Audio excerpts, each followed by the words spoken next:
पश्चिम बंगाल के मालदा जिले की पुलिस ने दो अलग अलग ऑपरेशन में हथियारों का एक बड़ा जखीरा जब्त किया है।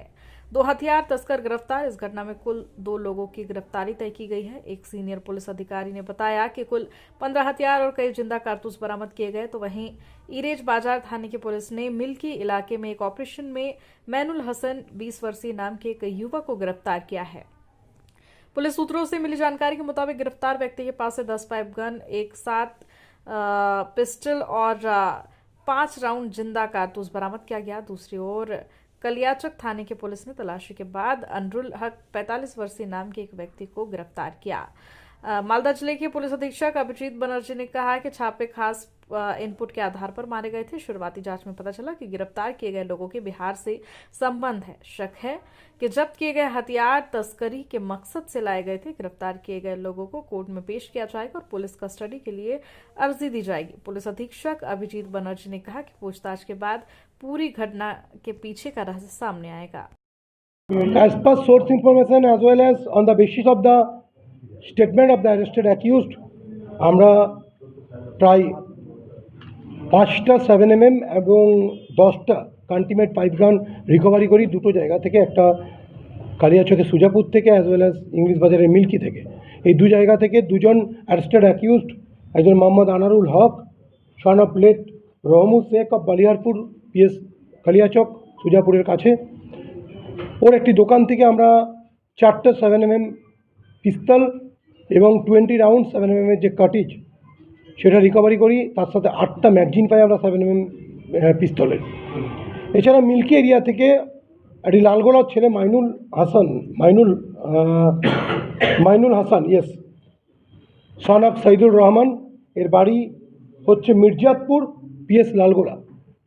এই মিল্কি এরিয়া থেকে এর পজিশন থেকে আমরা 10টা কান্টিমেট পাইপ গান, একটা 7mm পিস্তল, 4 রাউন্ড যে কান্টিমেট পাইপ গানের যে কাটিজ এবং একটা শর্ট গানের কাটিজের কাছ থেকে আমরা রিকভারি করি। এই দুজন arrested accused on the basis of the statement আমরা প্রায় 15টি ফায়ার আর্মস, 8টা ম্যাগজিন, টোটাল 25 রাউন্ড এর গুলি আমরা রিকভারি করেছি। কোথায় নিয়ে যাওয়া হচ্ছিল স্যার? আমরা ওদেরকে পিসি নিয়েছি, ওরা পিসিতে আছে, আমরা ইনভেস্টিগেশন করছি। একজন লালগোলা থেকে এসেছে, একজনের বাড়ি সুজাপুরে, তাকে আমরা ইন্টারসেপ্ট প্রথমে করি গোলাপগঞ্জ এরিয়াতে, আর এটা মিল্কি থেকে আমরা রিকভারি করেছি। প্রাইমারিলি যেটা জানতে পেরেছি এরা আর্মসগুলো বিক্রি করার উদ্দেশ্যে এসেছিলো, সার্কুলেট করার উদ্দেশ্যে এসেছিলো।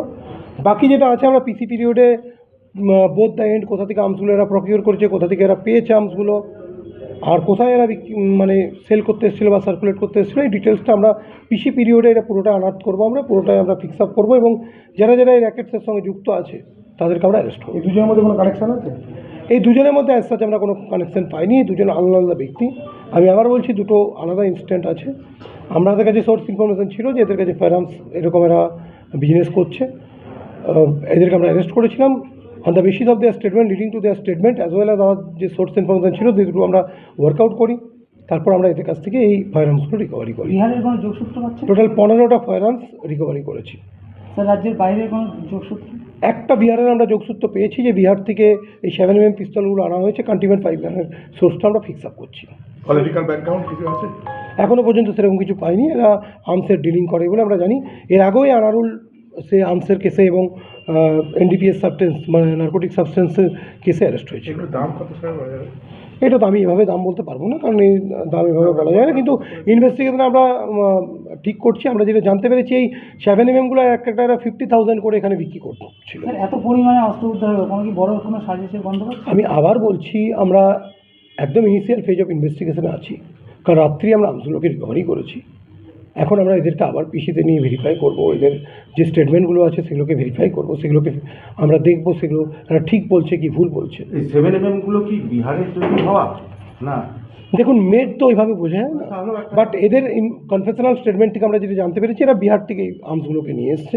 এখনও পর্যন্ত এটা প্রাইমারিলি জানা যাচ্ছে, বাট আমাদেরকে এটা ভেরিফাই করতে হবে। মানে এর আগেও দেখা গেছিল যে ওই বিক্রি করার জন্য বিহার থেকে নিয়ে আসছে। অনেক সময় আমরা পেয়েছি, অনেক সময় সেরকম আমরা পেয়েছি। মুঙ্গেরের একটা কানেকশন আমরা পেয়েছি, but we have to verify it. কার সাথে মুঙ্গেরের কানেকশন পেয়েছি?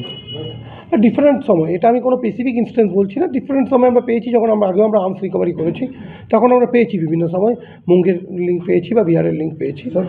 এরা অস্ত্র পাচার এবং ব্যবসা আমরা অলরেডি আমি বললাম এটা পিছিতেই ছিল, আমরা on the basis of the leading to the statement আমরা এটা করেছি। আবার এদেরকে আমরা আজকে যে আর্মস অ্যাক্টের যে স্পেসিফিক কেস হচ্ছে সেই কেসে আবার ওদেরকে পিছিয়ে নিয়েছি। Thank you.